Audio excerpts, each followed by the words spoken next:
My name is Barbara Dyke and I'm from Leander, Texas, which is just north of Austin, Texas. In this video we are going to be learning how to use the E6000 and the DM80. We're going to use the lesson to teach both machines. For that we are going to use this DM80 manual, which you got if you bought a DM80. If you bought an E6000 you didn't get a DM80 manual like this, but you can get a free download from Knit Sings. And I have a Yahoo group I have started up called Barbara's Passap Lessons. I will have that linked on my Yahoo group too.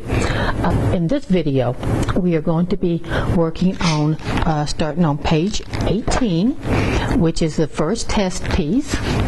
And what it is we're going to knit these, they call it an oven mitt, but we're not going to use a strong enough thread to use it for an oven mitt, so we're going to call it a dust mitt. And we'll be learning some basic stitches.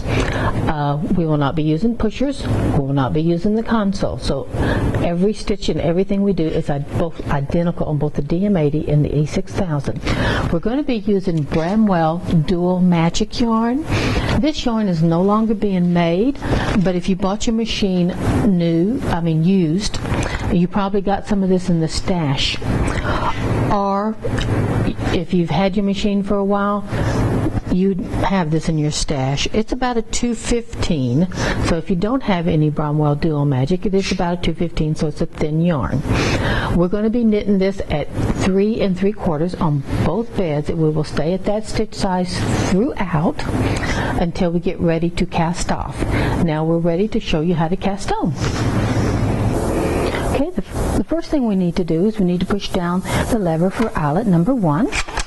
We want to pick it up and bring it across. Now, I like to take my thread and I like to use the double I bobbin to thread the machine with. So what I do is I put my yarn in one end, I bring it up through this guide into the tensioner, and we have these two guides to go, and then I can take it and I can drop it into eyelet. We take it and we hook it over here. So we want to bring this up, and for right now we're just going to hook it in. We'll worry about the tension in a few minutes. Now we're going to come over here and we're going to push down the second lever, but we're going to leave the first one down, and we pick up the second one. Now we have our thread 2, our second thread.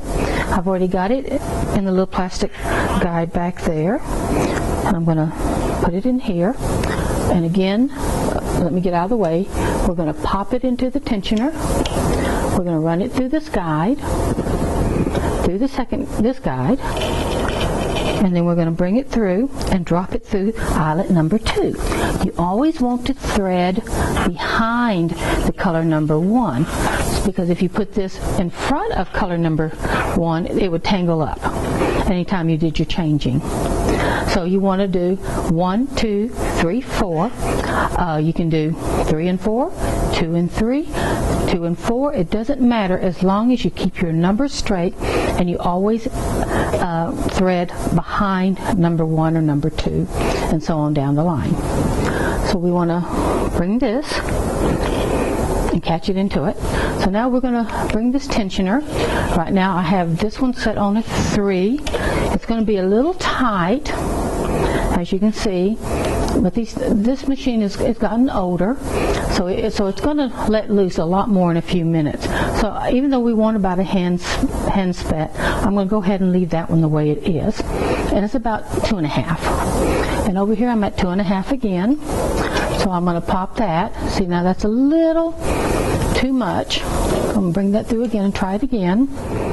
Okay, so I want that a little bit tighter, so I got this one on a 3, and you want to bring it, there we go. See that hand spread, and as you see, this one has let loose more and more. Now that we're threaded up, we are ready to sit down and start knitting. Okay, the first thing we're going to do is set up our machine and do our racking cast on. Now this is portion A, which is simple knit on both beds, on both machines. It's going to be in, and our racking cast on. Everything is going to be identical for both machines. I did this in contrast so that you could see the cast on. Now the first thing we're going to do is make sure we have 22 needles on both beds in working position. So you want 11 stitches to the left and 11 stitches or needles to the right. And then you have your matching. You can put this up into the 12 o'clock position and have the needles meet head to head and make sure that you got matching needles. Now we're going to put this back into the 6 o'clock position. Now what we're going to do is we're going to get ready to do our racking cast on. So we want it on stitch size 3 3/4 on both beds. The lever on in and in. We're going to rack the handle one full turn to the left, and we are going to knit one row. Now we have a zigzag roll across. Now I'm going to use my cast on cones because I personally like the cast on cones. You will hear that some people like them, some don't. I'm in the category of liking them. I give myself a visual so that I can make sure I team this comb up because this isn't a very dark mark. So I'm going to bring my cast on comb and I'm going to stitch this needle. Now I'm going to put my visual down because I do not want to knit that needle. And I'm going to put in my wire and I'm going to hang one weight in the center. Now if you notice that my locks do not have strippers in them, that's because if I bring this across this wire, it would hurt the stripper. So we don't put our strippers in yet. So we're going to rack one full turn back to the right and knit one row. And our cast on is complete. Now we can put in our orange strippers because we're doing double bed, and orange is for double bed knitting. Now we're going to go into pattern A, which is in still. We're still using the same stitch size 3 3/4. We're going to put the row counter on 0. We're still in color 1, so we're fine.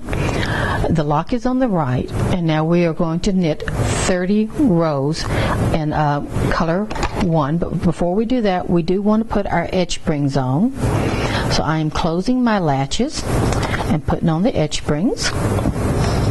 Now you do want your latch hooks closed, so that if you were to catch them on the edge spring, you could break your needle and your edge spring. Then I'll show you that in a minute. Let me get this closed. Now I'm going to give each one a little test just to make sure I've got my my needles closed. Now I'm going to bring this over. Now if you had it there open, it would catch on that needle would catch, and you could see that you could easily break off the hook to your needle, or you could break off your edge spring there. So I'm going to bring that back over. I got to close that back up. So now we are ready to knit 30 rows.